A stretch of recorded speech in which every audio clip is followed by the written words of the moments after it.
Constructing your life is about much more than just building a bank account. Each week, join real estate entrepreneur and mindset coach Austin Linney as he interviews guests who are constructing their dream lives and impacting the world around them on a daily basis.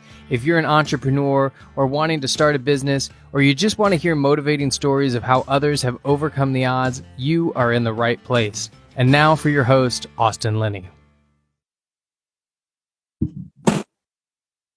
Guys, welcome back to Construct Your Life. This is Austin Linney here. Guys, I sprung it on him. He doesn't even know. This is his first podcast. We were having a meeting and I'm like, no, we're going to do a podcast because, you know, there's not a lot of people that I talk to on a regular basis that I have more respect for than this man who he is as a father, as a businessman, just as a person in general. And so I wanted him to come on to share his story so he may inspire others, because I feel like lately I've been running into a lot of people that are looking to make that jump. And, you know, this year for you has been interesting to say the least. So take us back. We don't need, you know, you can do the whole story if you want, but more importantly, take us back to the beginning of this year and what you were doing and kind of what's happened since. Yeah. Well, thanks for springing this on me, Austin. Corey Mason, by the way, everybody, Corey Mason. Yeah. So I guess the beginning of this year, January, I was just so discontent with what I was doing every day. So I was a commercial real estate broker, and I was doing that for about 4 years total. And I just found myself like searching, just like chasing money, but also learning along the way. And I was just, I asked myself, where do I want to be in 5 years? And it wasn't a broker. And we're based here in Cincinnati. It's a very small, you know, community of real estate people, and everyone knows every move. So, God, it was just like boiling up, like in my soul, where I had to do something. And I didn't know what to do, but I knew I wanted to be in real estate, and I didn't want to work for anybody. So the pain of staying the same outweighed the pain of change. So I knew I had to have some sort of disruption in my life in order to make that jump. And that month of January, I was just searching. And I think that's how we found each other on Instagram. Mm-hmm. Mm-hmm. And, man, the rest was history from there. Before we get into what happened, what was holding you back from making the leap? You know, I mean, you're a father, you have bills, you have other things. Was it fear of the money, or was it fear of just like, I don't know if I can do this? I always believed in myself. It was the money. I had, you know, a 6-month-old at the time. My oldest is 5.5. Is there somewhat, and I'm not a father, but is there somewhat where if you make that leap, it feels selfish? Does that ever come into play? No, because the conversations with me and my wife were just completely, how can we design our life around our business? So my mindset was, this was completely unselfish because I can actually be at home. And when she goes to the grocery store at 10:30 on Tuesday, Reese can nap in the other room and I can still be at home working and help out. And our biggest dream was just at January 1, how can we design our life that whole year? Trips, you know, whatever, vacations, experiences, challenges with our family, different, you know, adventure things that we can do to design our life in a way where we control our calendar. And I just felt like I couldn't do that with what I was doing.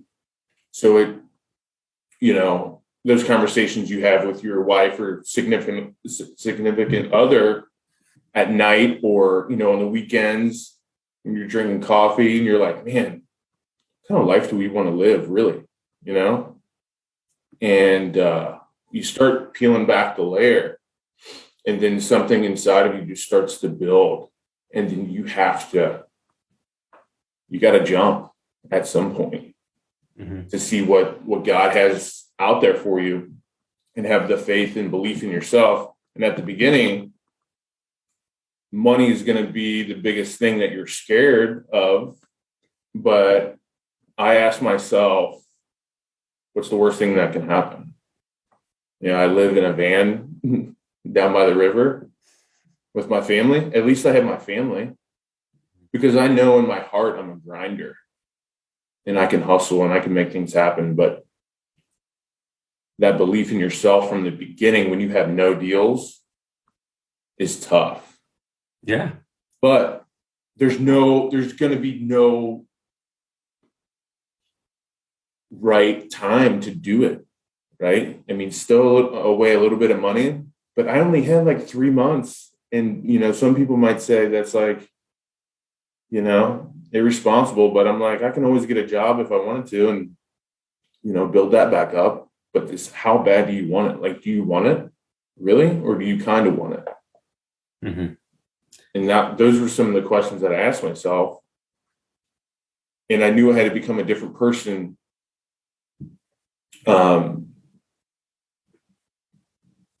To achieve those goals that I set out. So I think just thinking through it now, that's how we met.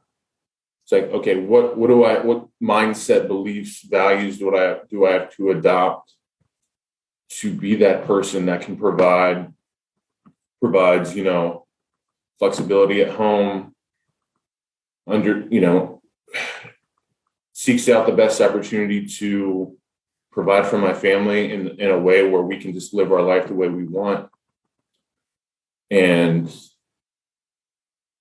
it takes transformation is the best word for it. I talked to 2 guys yesterday. I said, part of the joys is it's all on you. And part of the misery is it's all on you.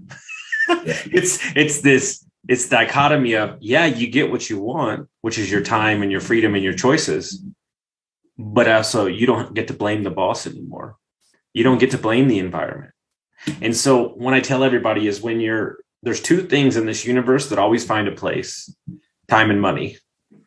And if you don't plan, if you don't schedule yourself out, transitioning from I work in an office to I have 3 kids and I'm at home, is probably not the easiest thing in the world to get the schedules right. But your wife is so supportive that I'm sure maybe it took a couple of weeks, but I'm sure you started getting in a groove. Yeah. I mean, it was cool because we had to establish a schedule that we can actually both, be on board with. But as you remember, like at the beginning, it was just like, no VAs, a couple softwares, my overhead's $300 a month. And I'm just trying to find single family wholesales and multifamily deals that I can bring to other people. And it was every day, like 9 to 6, just calling on the phone, not even knowing if what I'm doing is going to lend to a deal, but it's just having that faith. Like if I put in the work, like I truly believe that God was going to take care of me, because I had such a weight off my shoulders that there was no other choice for me. So it was like this 3 decisions that I usually process in my head is like my heart, my head, and my gut. It's like those all 3 were aligned at the time. And then you were in my ear as well, which I really think was the catalyst. Because I remember taking that video on my last day at work and just going in there, filming it before I walked in. And it was almost like a funeral, like the tone of it. And it was like, why the fuck am I so like depressed about it? Like, this is like a great moment, but looking back, you didn't know what the future held. So that's the entrepreneurship life. And it's like, I was talking to you about this a couple of weeks ago, that imaginary suffering that goes on in your brain where you don't know what's going to happen or come in. Now you seek some sort of, stability with what you do, but it's never fully going to be there. And can you accept that? Well, you're seeking stability in your habits, not in your income. And I just thought of that. So, think about that, right? Mm-hmm. And I told this to a client yesterday. His need for money and how he's treating it like Lord of the Rings Gollum is the reason that he's not getting it. Because it's the only thing that he's focused on. So when you focus on something, it will elude you. It's not until you surrender and just say, I'm gonna live in the process. And by the way, we will never stop chasing money. The entrepreneurs will never stop chasing money. But I think it's super important to be aware that you can understand that there's so much money out there to be had. It's infinite, right? So you will never stop trying to achieve more. But I think it's really important to look back and say, what do I really want? Like, what is my number? What is my lifestyle? Yeah, but it's more everything. It's more time with my kids. It's more love. Right. It's more. And so when you create this abundant mentality from an entrepreneurship point of view, that's why it's so attractive. And people think it's sexy now because, they see all the Instagram stuff, but dude, it sucks. It sucks. And it's also, you're in the dirt a lot, man, like literally and mentally. Let's just call it what it is. The ability to grow as an entrepreneur is solely based off of fixing shit. Putting fires out. Yeah, all day. Dude, every day I have that George Strait song in my head. Call me a fireman. That's my name. That's all I do all day. Because what I realize is that, especially as a CEO and leading people, they're only paying you for your judgment. That's it. People can do everything. A VA can do this, and an acquisition guy can do this, but they're saying, should we do this? Two different scenarios. Yeah. And at the beginning, it's like, which task do I give to someone else that's kind of below my pay grade? And when do you actually have time to put together the training for that? So like, I'm at this point in my business where I've done some deals. I got some capital, some working capital. And it's like, what's the first task to hand off? Because I can't do it all. And I really do think it's important to, wear a lot of hats at the beginning and understand everything and your systems. And I'm not even saying I have mine in check yet, but that's another piece that, you struggle with early on is, how can I scale this in a smart way? But like you were saying, if you really can't scale a company until you can master yourself and your leadership and your habits and your daily activities, because how can you teach someone else on your team to be a killer if you're not holding yourself accountable? And it's like this thing that I work through every day and think about, like, how I can become a better version of myself every day, because it's my duty, like you said, right? Like, it truly is my duty. Well, I interviewed this guy yesterday, and he said that all business problems are just personal problems wrapped up in business solutions. Meaning every problem that's in your business, whether it's sales or lack of confidence, is merely just personal. That's a personal issue. And we disguise it as, well, my business is, he goes, every time my business is this, his clients say this, he's like, okay, well, what's going on in your personal? And once they fix the personal, it fixes in the business. It's how it is. So how long did it take you to get your first deal after you left? And talk us through how you found it and what happened. Yeah. So I left February 11th, my actual job. I think we had a conversation on the 8th. So I went in there, I was like, I'm done. And I went straight to work. Like, you recommended like a little break for the transition, but I couldn't afford that. So I pulled a bunch of data and I cleaned it and I skip traced it. And I just went to work based on which zip code I want to own in right now and do business in, which just happens to be in my backyard. So I made, I don't know, hundreds of calls every week. And I finally got a lead of this owner. He was older and he wanted to get rid of his properties because he was moving to Florida. I was like, okay, this is great. Met with him. He didn't sign the first time.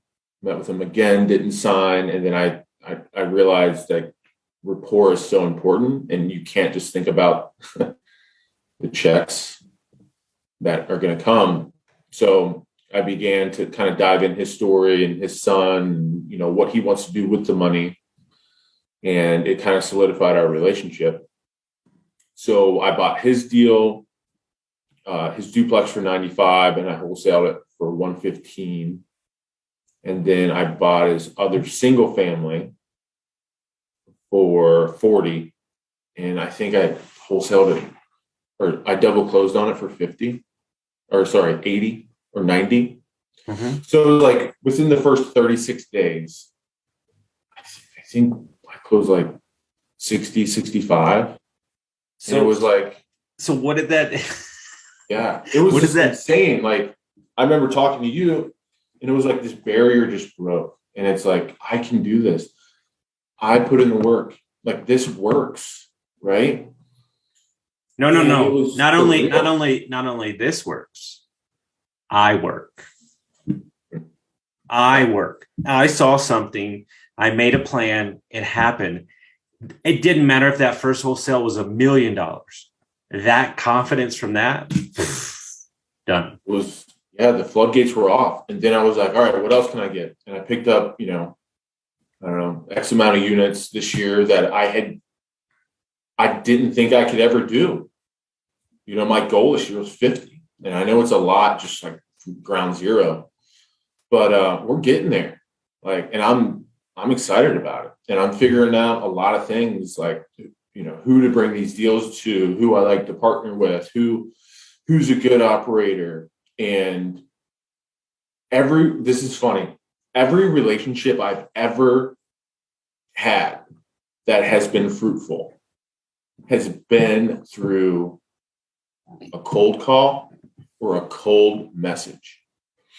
And I've been brewing over this for like 2 weeks. And my partners now, my lenders, my property manager, you, my wife, all the jobs I used to have, you have to put yourself out there and you have to bet on yourself. And you have to be willing to hear no, right? I heard 500 no's when I was making calls. And it's just that one yes or maybe, right? You slip in and then you get it done. But I don't know. I went on a tangent there, but you got to be willing to overcome the worst thing in your mind that you think that's going to happen to you, because it's not going to happen. That's the secret. As long as you're willing to put in the work and let God, universe, take care of everything else. And it's a hard thing to overcome, because a lot of people think, man, I got this money coming in for my W-2. I really want to go full time. I'm just going to save a little bit more money. Like, how many people say that? And I said it too. No, they say it, and it 5 years later, they're still doing it. Yeah. Like, no, dude, pull the plug, jump. The money is not going to give you the security that you think it is. It's going to give you breathing room to operate in a free space, to maneuver.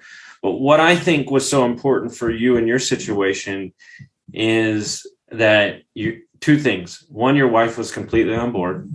The second thing is that your monthly nut on your house and your lifestyle was lower as well too. So you had a lot of freedom. But I know that the defining moment for you was interesting, because I was on vacation, whatever you want to call that. My whole life's a vacation, but but you were not, you had made some money. No, I don't think you had done it yet because this was early March. So you hadn't popped a property yet, or you were about to or something. Yeah, like March 15th was like when I. And what, and I know you can't pull it up because it's too deep in the messages, but summarize what I said in the messages. Dude, you're so supportive. Like, I can't remember exactly what you said. I remember. I know it was positive, and you were my biggest cheerleader. I've never had, other than my wife and my mom, someone that was in my corner that was just that wanted to see me be successful, not only financially, but just, I think, really, Lenny, your definition of success, and I'm just defining it for you, is to see others be the best versions of themselves every single day and establish the habits that will get them there. Because the money is going to come if you do that. Because if you focus on the money, you're going to run yourself into the ground. If you focus on your mind and your body and your spirit, build your foundation. They talk about burnout all the time. It's because you're chasing the money. Because you don't like it. That's why it's up and down. But I remember what I texted. I was very supportive, but I also said, I really think that your previous coworkers would welcome you back. Oh yeah. And that's really set you off. Yeah. When I was, and you would also, you got on my ass when I woke up at like 6:30 one day. And if you're in this coaching program, you have to work out. You got to wake up at, whatever time designated, 5, 6. And he texted me. He's like, it's okay. I'm sure your coworkers will take you back, with open arms. I'm sure your wife and kids don't want any more time with you. And that was a slap in the face as well. And I was just like, I have that on my board now. Like, I will not trade time for money because I will watch. This is what you said. It's okay. Someone else can raise your kids. Someone else, you don't have to be there to watch your kids grow up. And you have someone else say that to you in the most loving way. That's special. It's really hard, and I really want everybody to understand this. It's very hard for me to get across the amount of adults that don't have anybody in their corner, like really in their corner with no ulterior motives. And the thing is like what we're actually seeking out in the world, me included. I have my mentor will be here in 2 hours. Like me included needs the support and need somebody to just slap the shit out of you when it's needed, but also need somebody to say, and I have that with, Cassie and my girlfriend, like, and she just makes me feel so silly when I get so like worked up about something. She's like, hey dude, like 6 months ago you were here. Look at and I'm like, oh, that's a good point. Like, and if anybody's seen, which if you haven't, I don't know what you're doing with your time, Indiana Jones, when he has to do the gauntlet thing and he walks out on the bridge that's not there, he just has to believe it's there. Mm-hmm. Yeah, that's entrepreneurship. Yeah. Because it's never going to be stable. That's not the defining, that never in the word entrepreneurship is the description stable. Yeah. But the description is whatever you want it to be. Well, damn, that excites the shit out of me. Yeah. You got to be creative in your own sense. I don't think I'm like artistically creative, but I'm the type of person, and a lot of entrepreneurs are, you don't want to be in that box. You don't want to be, you don't want to be told what to do. Not in like an ego. Maybe there's a little ego in it, but I truly believe that's not how we're supposed to live life, because we can't fully be ourselves. You see the weirdest people, and most of them are entrepreneurs. I'm telling you, I was thinking about this yesterday. There's art to it, Yeah. like some sort of like creative kind of mechanism. They have their own style, tattoos, interests, their little spin on. No business is the same. I don't care if it's a wholesale business or multi. You know what's crazy, man? Business. You know what's crazy? I met a guy, I interviewed him. You got to meet this dude. Super great coach and businessman. So he does dent repairs on fancy cars with no paint chip. It's all heat and movement, right? And he did $350,000 last year by himself, and nobody even knows the name of his like business. And I said, isn't that a metaphor for your coaching business too? You're bending and shaping metal without chipping the paint. And he goes, I never thought of it that way. But what I'm saying is there really is something out there for everybody. And just commit to it, whatever you do. By the way, he said that 16 times in the interview. Commit. Really? Yeah. He said, I'm not going to give any other advice. He said, commitment is all you need. Yeah, because there's a lot of different opportunities out there, but it's like, let's go deep in real estate. There's a lot of aspects of it, but this is my mindset now. I'm just going deep in rentals and wholesale and using that income to do whatever I want with it. Mm-hmm. Whether that's other businesses, when I get to that point, whether that's scaling, but I want to build this up right now. So I have a credible investment business in my market that people come to me for their flips, their rentals, and their large multifamily investment properties. Like, I want to be top of mind for that here in Greater Cincinnati. What do you think the aspects of wholesaling is easier than you thought and harder than you thought?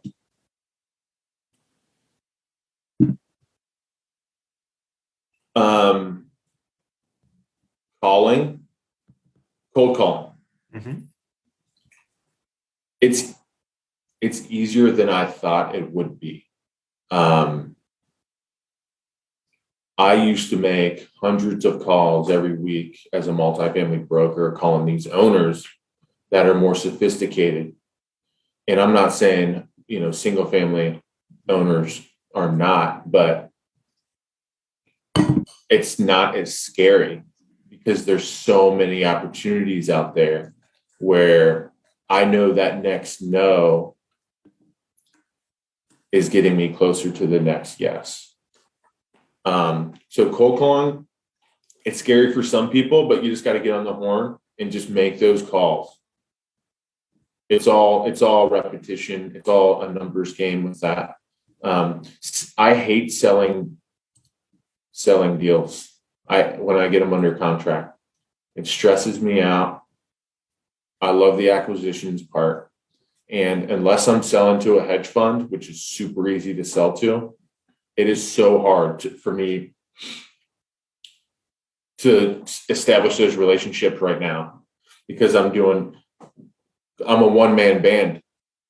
When I put a deal under contract and I do a disposition, now all my energy is to the disposition and qualifying the buyers. So I don't have those relationships quite yet in my market. But I think I told you that. It should be the most exciting part, but I hate it because I have to qualify all these people and a lot of them are tire kickers. And I just feel like I don't have time for that. Mm-hmm. But in general, it's a pretty simple business. There's a lot of,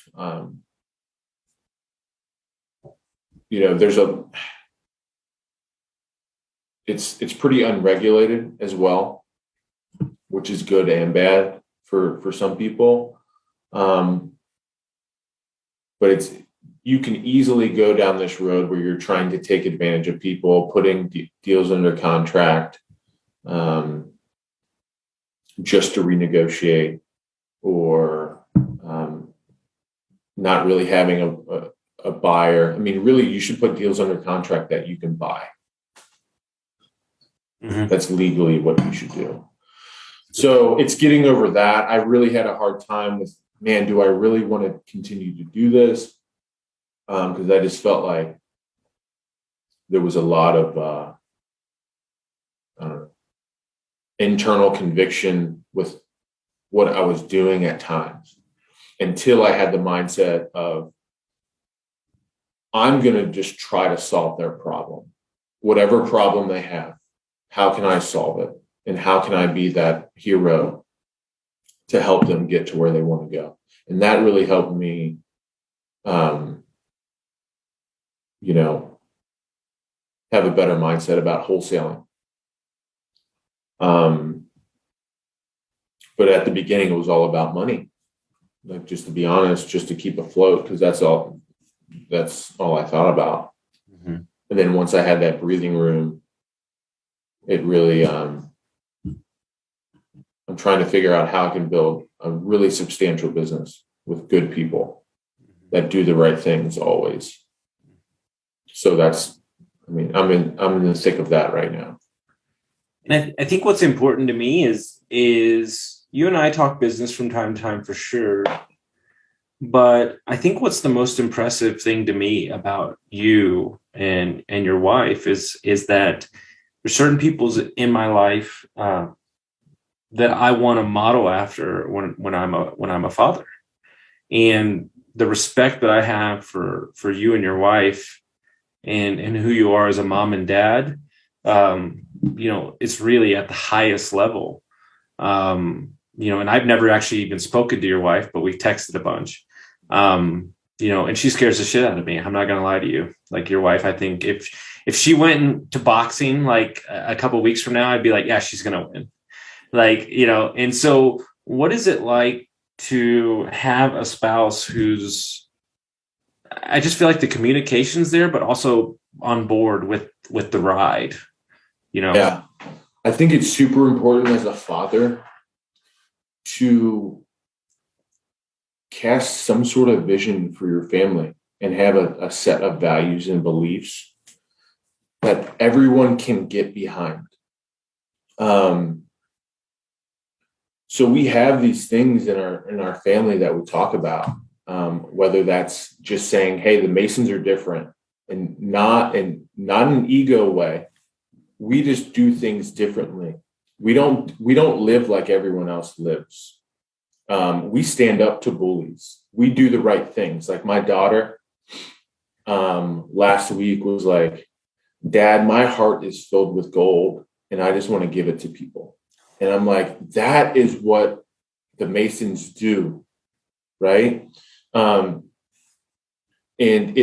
we were committed. I mean, we got married in college. So she played soccer and I played football there in college. And it was one of those things where I just knew, I was wild in college until I met her. I just knew that I wanted to settle down, and I'm a committed person. So I committed myself to her. And it was like that from day one.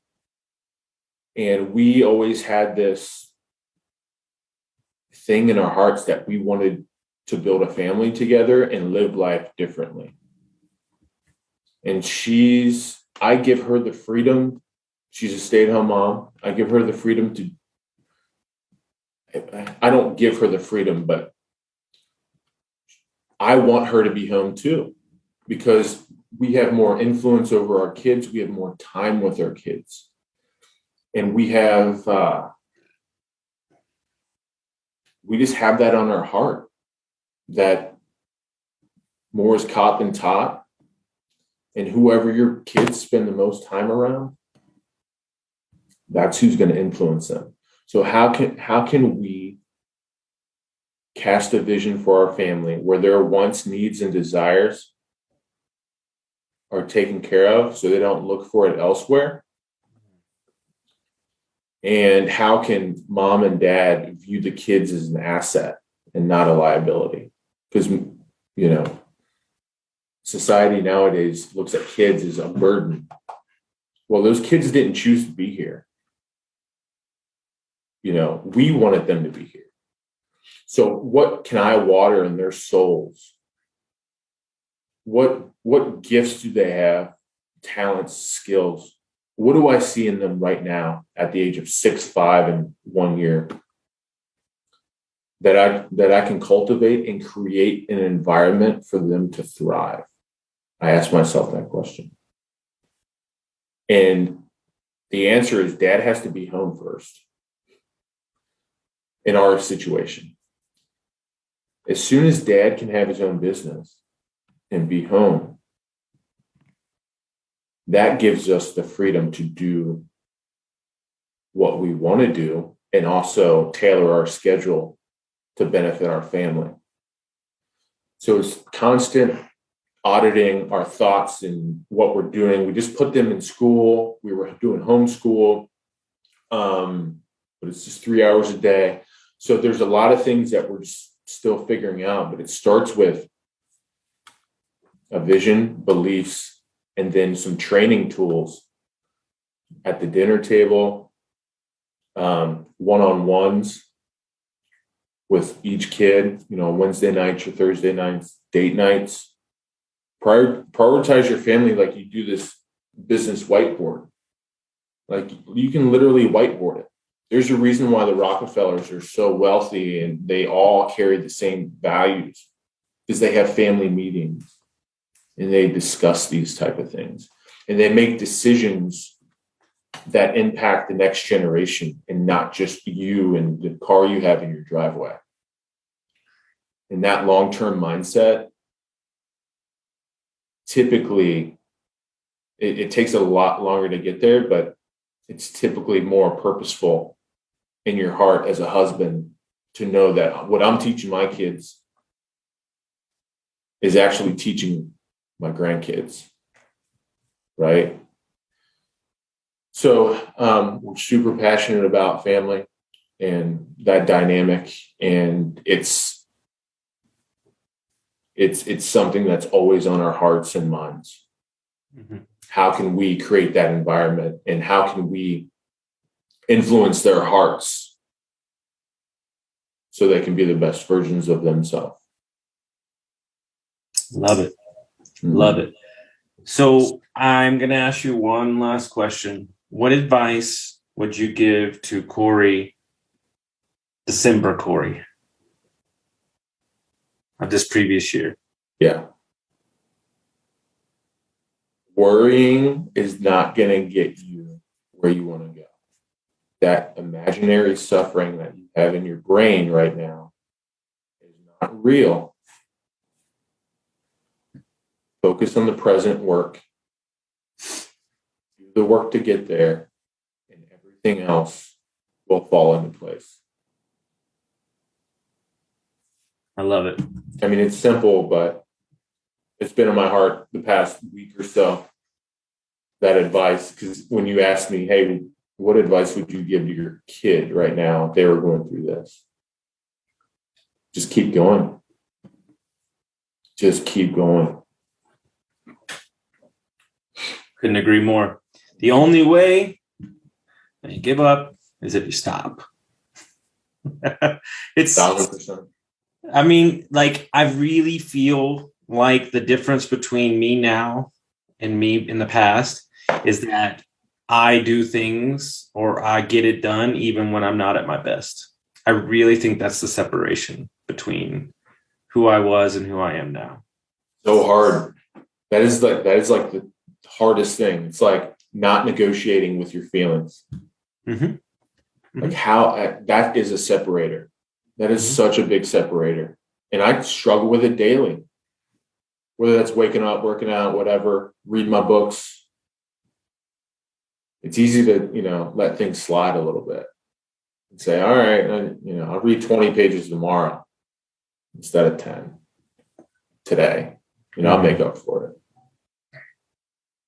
As soon as you do that, man, it's a slippery slope. It's a slippery slope because as an owner of a company and as a boss, if you start slipping, then how can you hold your coworkers or your people that work for you or anybody you do business with? How can you bitch on them?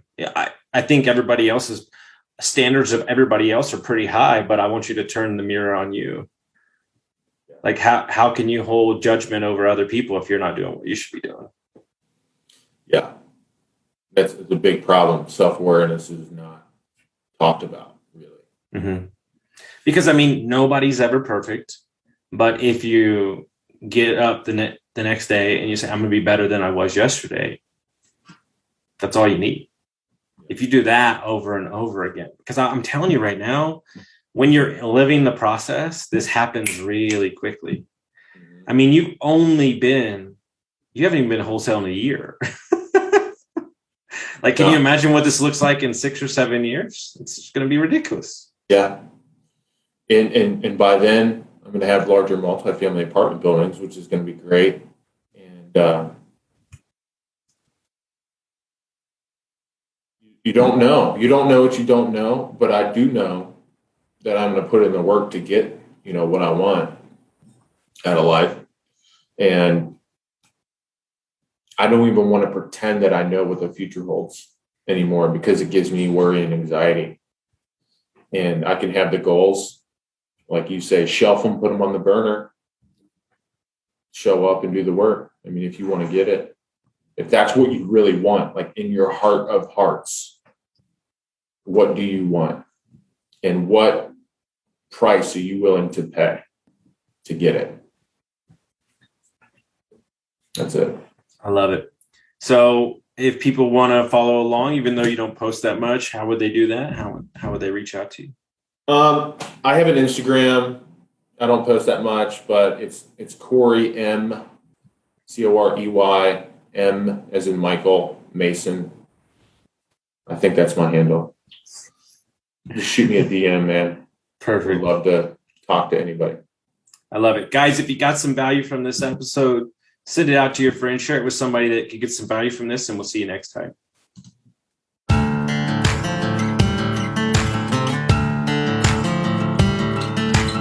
Thank you for listening to Construct Your Life with Austin Linney. If you enjoyed this episode, be sure to rate, review, subscribe, and pay it forward by sharing with a friend.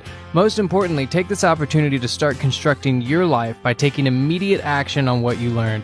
For show notes, resources, and more information on one-on-one coaching with Austin, visit constructyourlifepodcast.com.